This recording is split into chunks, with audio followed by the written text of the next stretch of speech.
se llama? Rosalba. Jessica. ¿Se podría saber de qué provincia es su vestuario? Nuestro vestuario es más que nada del Valle del Centro de Huancayo, ¿no? Temporalmente, que ahorita estamos época de Santiago. Nosotros somos de acá de Santa Clara, ¿no? Por el aniversario del distrito de Santa Clara estamos acá.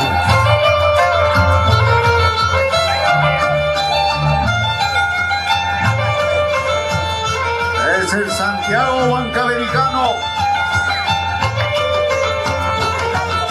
Gracias a la Niña de San Juan. Comité del Vaso de Leche.